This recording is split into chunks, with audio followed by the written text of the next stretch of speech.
नमस्कार दोस्तों, यूट्यूब के i5 स्टडी पॉइंट में आपका स्वागत है। दोस्तों आज हम इस वीडियो में आपके लिए लाए हैं उत्तल दर्पण की ट्रिक, जिसमें कि हम आपको वस्तु और प्रतिबिंब की स्थिति बताएंगे। किस तरह से आप ट्रिक से याद कर सकते हो वस्तु कहाँ पर होगी और प्रतिबिंब की स्थिति क्या होगी। अगर आपने हमारी अवतल दर्पण वाली ट्रिक नहीं देखी है तो यहाँ पे आई बटन मैंने उसका लिंक दे रखा है, उस पर क्लिक करके आप आसानी से देख सकते हैं।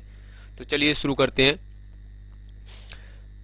दोस्तों जैसे कि आपने अवतल दर्पण में देखा था, उसमें हमने 6 प्रकार के प्रतिबिंब की स्थिति बताई थी, जिसमें 6 तरह से हम वस्तु को रख सकते थे और 6 प्रकार से ही वस्तु के प्रतिबिंब बन रहे थे। ठीक है, इसमें सिर्फ 2 ही स्थानों पर वस्तु को रखा जा सकता है और 2 ही प्रकार से प्रतिबिंब की स्थिति प्राप्त की जा सकती है। अब दोनों को हम ट्रिक से याद करेंगे बहुत आसान तरीके के साथ।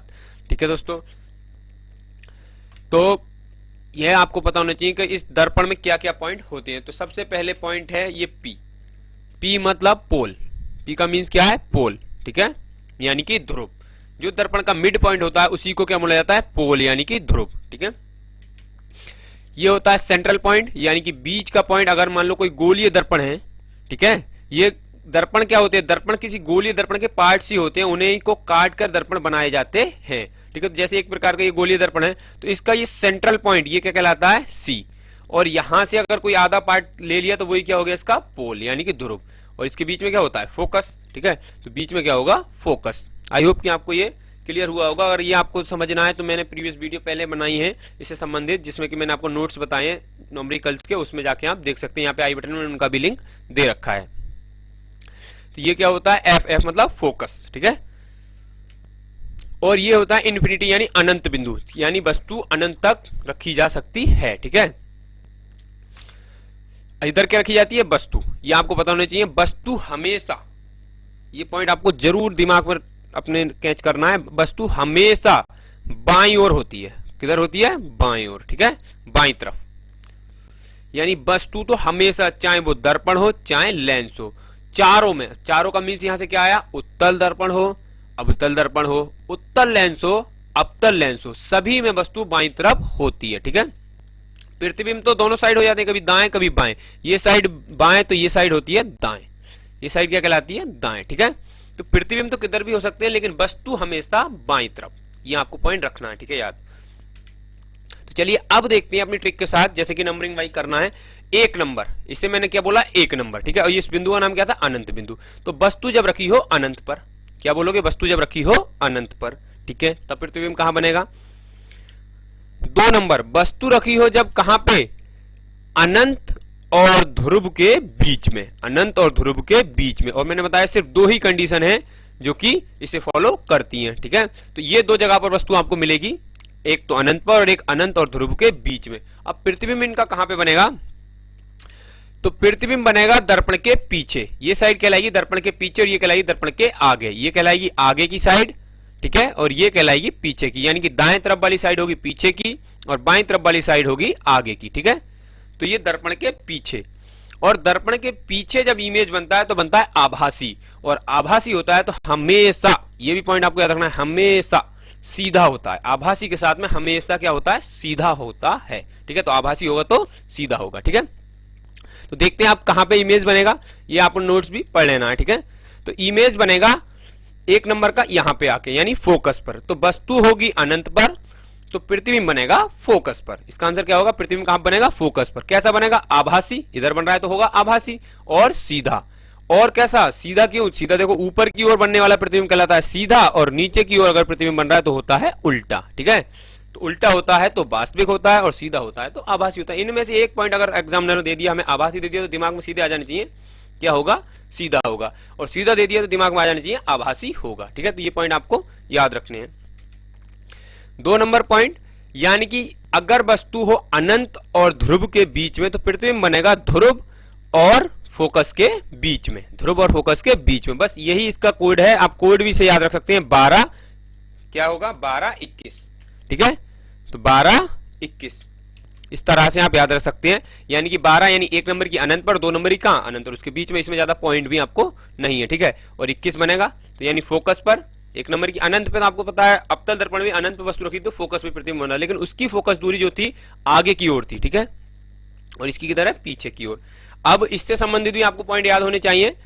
ये वाला अभी मैं थोड़ा बाद में बताऊंगा। इससे संबंधित ये पॉइंट याद होने चाहिए, अगर वस्तु इधर हो आगे की ओर या बाईं तरफ, तब उसे लेते हैं माइनस में, तब उसकी दूरी किस में ली जाती है, माइनस। वस्तु हो कोई भी चीज अगर मिल जाए आपको बाईं तरफ, इससे ध्रुव से बाईं तरफ अगर कोई चीज मिल जाए तो उसकी दूरी माइनस में लेंगे। तो इसी वजह से वस्तु की दूरी हमेशा, ये पॉइंट फिर याद रखना है, माइनस में होती है, चाहे दर्पण हो चाहे लेंस हो। इधर जो भी चीजें आएंगी वो होती है सब माइनस में, और फिर इधर जो चीजें आएंगी वो होती है प्लस में, ठीक है। और ये दर्पण और लेंस दोनों के लिए फॉलो होता है, प्लस माइनस वाला ये सिद्धांत दोनों में फॉलो होता है, ठीक है। तो अभी डायग्राम से जब मैं आपको नंबरिकल कराऊंगा तो आप आसानी से देख लोगे कि फोकस दूरी कब प्लस की आई और कब माइनस की आएगी। बट आपको ये याद होना चाहिए कि कौन से में कैसा प्रतिबिंब बनता है। तो इसमें दोनों प्रतिबिंब आप देख सकते हो आभासी बन रहे हैं। कैसे बन रहा है, आभासी, और आभासी है तो सीधे हैं, ठीक है, आभासी है तो सीधे हैं। तो ये पॉइंट आपको क्लियर हो गए होंगे, ठीक है।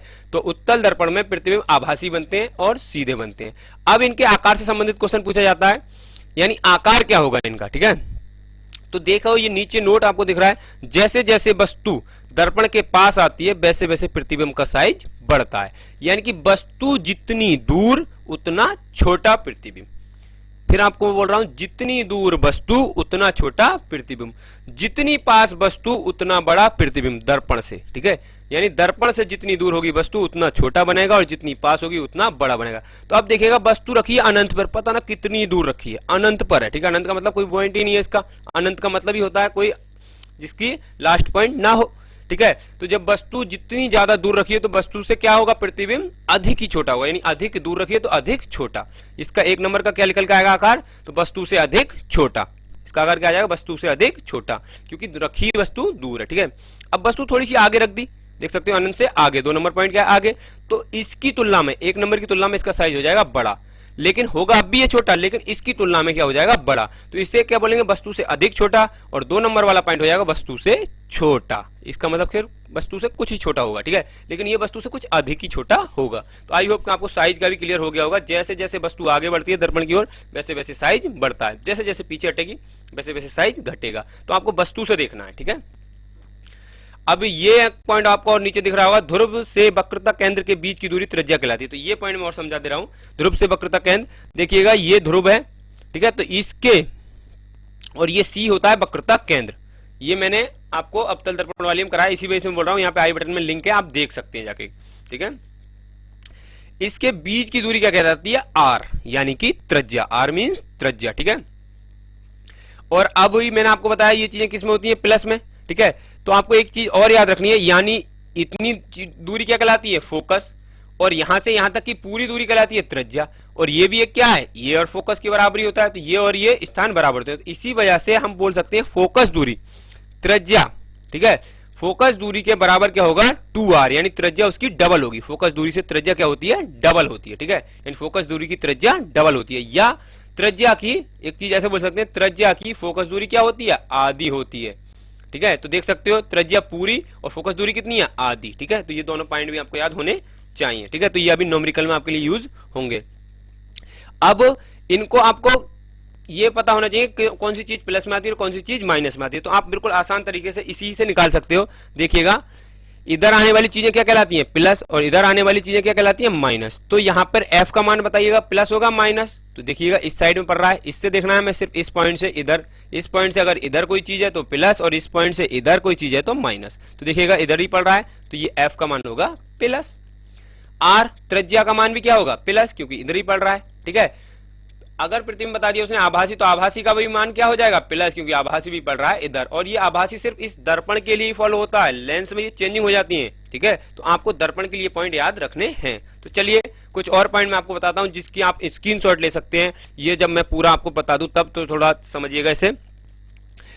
फोकस दूरी, तो ये दोनों के लिए है, इसमें दोनों दर्पण के लिए मैंने यूज कर लिया है, अवतल और उत्तल, ठीक है। तो अवतल का मैंने पार्ट्स करा दिया है क्योंकि उसमें ज्यादा प्रतिबिंब बन रहे थे, इस वजह से मैंने उसमें इसे इंक्लूड नहीं किया, काफी लंबी वीडियो हो जाती। इसमें 2 ही जगह थी जिसमें प्रतिबिंब बन रहे थे, दोनों में आभासी बन रहे थे, इस वजह से इसे वीडियो थोड़ी छोटी होती, तो इसे मैंने इसमें इंक्लूड कर लिया, ठीक है। फोकस दूरी, तो फोकस दूरी उत्तल दर्पण की होती है धनात्मक, धनात्मक का मतलब होता है प्लस, और अवतल दर्पण की होती है ऋणात्मक, यानी कि माइनस, ठीक है। तो फोकस दूरी आपको याद रखनी है। वक्रता त्रिज्या अभी मैंने निकाली थी, फोकस दूरी किस साइड में थी, हमने अभी निकाला था, फोकस दूरी थी इधर, और त्रिज्या भी किधर थी, इधर, और इधर पड़ने वाली चीजें होती है प्लस, और इधर पड़ने वाली चीजें होती है माइनस। तो जो चीज इधर पड़ रही थी आप देखना अवतल दर्पण में सब चीजें इधर ही पड़ रही थी, इसकी फोकस दूरी भी इधर पड़ेगी और वक्र त्रिज्या भी इधर ही पड़ रही थी, तो इस वजह से ये आ रही है माइनस, ठीक है। लेकिन वस्तु हमेशा किधर होती है, वस्तु तो दोनों में इधर ही होती है, तो वस्तु की दूरी दोनों में ही ऋणात्मक होती है, क्योंकि इधर वाली पढ़ने वाली चीजें क्या कहलाती है, माइनस, और इधर पढ़ने वाली चीजें क्या कहलाती हैं, प्लस। ठीक है, यानी जो दाईं तरफ होंगी वो क्या होंगी, प्लस, और जो बाईं तरफ होंगी वो क्या होंगी, माइनस। ये मैंने आपको बताया। तो वस्तु की दूरी दोनों में क्या, चारों में, फिर मैं बता रहा हूं चारों में, चारों का मतलब दोनों लेंस और दोनों दर्पणों में। ठीक है, माइनस। अभी सवाल में कराऊंगा, बहुत न्यूमेरिकल कराने वाला हूं इससे संबंधित। ठीक है, आने वाले ये 2 पार्ट्स और हैं इसके, लेंस के, उसके बाद हम न्यूमेरिकल की इसकी वीडियो करेंगे। ठीक है, तो अगर आपने हमारे चैनल को नहीं कराया सब्सक्राइब, तो सब्सक्राइब कर लें। इस वजह से बीच में आपको बताना चाह रहा हूं, ताकि आप हमारे चैनल से लगातार जुड़ते रहें, आपको बहुत अच्छा कंटेंट मिलने वाला है। ठीक है, वास्तविक प्रतिबिंब, तो आपको पता है उत्तल दर्पण में सिर्फ 2 ही स्थितियां थी, 12-21, और दोनों बन रहा था आभासी, तो वास्तविक तो इसमें लागू होता ही नहीं है, यानी वास्तविक इसमें प्रतिबिंब बनता ही नहीं है। ठीक है, लेकिन अवतल दर्पण में बनता है, 5 टाइम बना था अवतल में, बताया था मैंने। ठीक है, 1 से लेकर 5 तक की जो गिनती लिखी थी वो सब पांचों क्या बन रही थी, वास्तविक। ठीक है, तो इसका मतलब ऋणात्मक इधर ही बन रहा था, वास्तविक का बनता किधर था, इधर। इधर बनने वाली चीजें क्या होती हैं, आभासी दर्पण में, और इधर बनने वाली चीजें वास्तविक, तो वास्तविक इधर माइनस की तरफ और आभासी किधर प्लस की तरफ। ऐसे ही आभासी, अब आभासी दोनों में बनता है, इसमें तो दोनों बार बनता है, 12-21 दोनों बन रहा था। ठीक है, और इसमें एक कंडीशन है जो 6 नंबर पर पड़ रही थी, आपने देखी होगी, वीडियो नहीं देखी तो फिर मैं रिक्वेस्ट कर रहा हूं, यहाँ पे है बटन, आई बटन में, उसे क्लिक करके जरूर देखना, इसके बाद चाहे देख लेना, लेकिन जरूर देखना आप। ठीक है, बहुत इजी तरीका से आपके समझ में आने वाला है। ठीक है, तो 6 नंबर वाला जो पॉइंट था वो आभासी बन रहा था, क्योंकि उसका प्रतिबिंब बन रहा था इस साइड में, यहां पे उसका प्रतिबिंब बन रहा था। ठीक है, तो इसी वजह से वो कैसा हो गया, धनात्मक। यानी कि सिर्फ एक कंडीशन है अवतल दर्पण में, जब वस्तु कहां पे रखी हो, वस्तु रखी होगी फोकस और ध्रुव के बीच में, तब प्रतिबिंब उसका बन रहा होगा आभासी। ये पॉइंट मैंने उसमें आपको बताया है। ठीक है, तो ये आपको याद होना चाहिए। चलिए नेक्स्ट देखते हैं, वास्तविक प्रतिबिंब की लंबाई। अब यहां पे आपको थोड़ा सा डाउट आने वाला है, और उस डाउट को मैं क्लियर करने वाला हूं। ठीक है, क्या डाउट आने वाला है, डाउट ये आने वाला है कि वास्तविक अभी ऊपर आया था, वास्तविक ही नीचे आ गया, प्रतिबिंब ऊपर आया था, प्रतिबिंब नीचे आ गया, लेकिन बस अंतर देखिएगा इसमें क्या है, ऊपर दिया है दूरी और नीचे दिया है लंबाई। तो मैं इसको समझा रहा हूं, लंबाई क्या होती है और दूरी क्या होती है। ठीक है, तो जैसे वही ले रहा हूं फिर एग्जाम्पल में। ठीक है, मानिएगा यहां पे कोई दर्पण है। ठीक है, तो ये दर्पण की लाइन ही बना ले रहा हूं मैं, यहां पे मान लीजिएगा कोई सा भी दर्पण ले लीजिए, चलो ये वाला दर्पण ले लो। ठीक है, तो इसमें अब यहां पे वास्तविक लंबाई और इसके बारे में दर्शा रहा हूं, ये दर्पण से आप वो मत करना कि कौन सा दर्पण ले ले। ठीक है, इससे अगर यहां की ऐसे कोई दूरी चले, हम इधर को चले या इधर को चले, तो वो कहलाती है दूरी। तो अगर इसके इधर को पड़ने वाली क्या कहलाएगी, दूरी, तो वो कैसी, वास्तविक तो इधर को होती है, दर्पण तो इधर होती है, तो ये होगी वास्तविक दूरी। ठीक है, तो वास्तविक लंबाई क्या होगी इधर, तो इसी वजह से कैसी होगी, माइनस। और आपको पता है उत्तल दर्पण में तो वास्तविक बनता ही नहीं है प्रतिबिंब, तो इसकी लंबाई होगी क्या, तो इस वजह से उत्तल दर्पण में ये लागू नहीं है। तो उत्तल दर्पण के लिए आप याद रख सकते हो, वास्तविक का कोई कंसेप्ट लागू नहीं है, आभासी का ही सिर्फ 2 कंडीशन है, दोनों में आभासी होता है, तो आभासी का लागू होगा। ठीक है, तो लंबाई का समझिएगा। ठीक है, तो ये तो हो गई दूरी। अब लंबाई चलना है, तो लंबाई होती है यानी कि नीचे की ओर अगर वस्तु बनी हुई है, वास्तविक होता है तो उल्टा होता है, या ऊपर को बनी हुई होती है तो ऊपर आभासी होता है, तो सीधा होता है। तो ये चीज दिखाता है कि वस्तु उल्टी है या सीधी, और वस्तु की लंबाई कितनी है, यानी कितनी लंबी वस्तु है, तो वही चीज होगी वस्तु की लंबाई। दूरी क्या हो गई, वस्तु कितनी दूर रखी है दर्पण से वो दूरी, और कितनी लंबी वस्तु है वो हो गई लंबाई। आई होप कि आपको क्लियर हो गया होगा। ठीक है, ऐसे ही है आभासी प्रतिबिंब की लंबाई, तो आभासी प्रतिबिंब की लंबाई होती है धनात्मक। तो देखिएगा, आभासी तो हमेशा आपको पता है इधर ही होता है, प्लस की तरफ। ठीक है, दोनों में इधर ही बनता है, दर्पण में आभासी होता है इधर और वास्तविक होता है इधर। ठीक है, तो इसमें भी एक कंडीशन थी, कौन से नंबर पॉइंट, 6 नंबर पॉइंट, अवतल में 6 नंबर पॉइंट पे बन रहा था, तो ये तो आभासी धनात्मक। आभासी अब आप कैसे याद रखोगे, देखिएगा मैं आपको सब सम अप कर रहा हूं, और उसके बाद आपको स्क्रीनशॉट लेने के लिए ये सब रफ कर रहा हूं। ठीक है, इसके बाद आप स्क्रीनशॉट इसका ले सकते हैं, ताकि आपको ये याद हो जाए। कैसे भी करके याद करो, मुझे नहीं पता, आपको आगे आने वाले न्यूमेरिकल में ये बहुत यूज होने वाले हैं। अगर आपको ये चीजें याद नहीं है तो आपको फिर न्यूमेरिकल में थोड़ी दिक्कत आने वाली है कि कैसे सर माइनस ले रहे हैं, कैसे प्लस ले रहे हैं। इस वजह से मैं पहले ये सब कंटेंट क्लियर कर रहा हूं।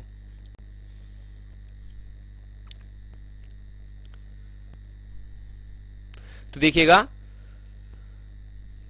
आपको देखिए कैसे याद रखोगे, यानी कि उत्तल दर्पण में। ठीक है, तो ये नीचे पहले ये पॉइंट पढ़ लीजिएगा, ये आपके लिए काफी हेल्पफुल होने वाले हैं। ठीक है, दर्पण व लेंस में के दोनों में अवतल और दर्पण, मतलब अवतल लेंस हो या अवतल दर्पण हो या उत्तल लेंस हो या उत्तल दर्पण हो, में वस्तु की दूरी ऋणात्मक होती है। यानी दोनों में ही, चारों में ही क्या होती है, वस्तु की दूरी तो ऋणात्मक होगी। अभी मैं आगे लेंस के भी ऐसे चार्ट लाऊंगा तो उसमें भी वस्तु की दूरी तो ऋणात्मक में मिलेगी। ठीक है, ये पॉइंट तो आपके लिए क्लियर हो गया।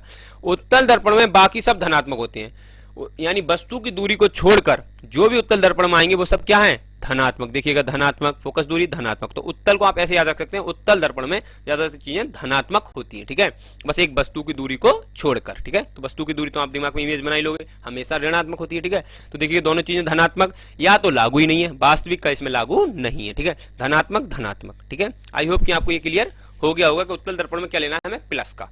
यानी उत्तल दर्पण क्या होता है, प्लस की होती है सब वस्तु की दूरी को छोड़कर। अब ये आपको याद हो जाएगा। ठीक है, तथा अवतल दर्पण में सभी ऋणात्मक होती है। अब यहां पे थोड़ा सा डाउट आएगा, लेकिन एक स्थिति को छोड़कर जब आभासी प्रतिबिंब बने, यानी कि बाकी चीजें तो ऋणात्मक होंगी लेकिन एक चीज छोड़कर जब आभासी प्रतिबिंब बन रहा होगा तब वो होगा धनात्मक। तो देखिएगा दो ही पॉइंट हैं, यानी जिनमें आभासी बन रहा है, एक ये और एक ये, तो ये धनात्मक है, उसके अलावा सब ऋणात्मक होंगे। देख सकते हो, फोकस दूरी ऋणात्मक, वक्रता ऋणात्मक, वस्तु की दूरी तो होती ऋणात्मक है, वास्तविक प्रतिबिंब ऋणात्मक, वास्तविक प्रतिबिंब की लंबाई ऋणात्मक, लेकिन आभासी क्या होता है, प्लस। तो आपको याद रखना है उत्तल दर्पण पूरा प्लस, बस वस्तु की दूरी को छोड़कर, और आभासी तो होता ही प्लस है। ठीक है, और आभासी किस में मिलता है, अवतल उत्तल में तो होता ही है, और अवतल में सिर्फ एक दो कंडीशन होती है, दूरी और उसकी वाली। 6 नंबर पॉइंट पे आभासी बनता है। आई होप कि आपको ये सारे पॉइंट क्लियर हो गए होंगे, और अब इसका स्क्रीनशॉट आप ले सकते हैं बहुत आसान तरीके से, ताकि आपको दोबारा रिवीजन करने के काम में आ जाए। अगर वीडियो पसंद आया हो तो हमारे चैनल को सब्सक्राइब करें, साथ ही बेल आइकन दबाएं और अपने फ्रेंडों के साथ शेयर करें। जय हिंद।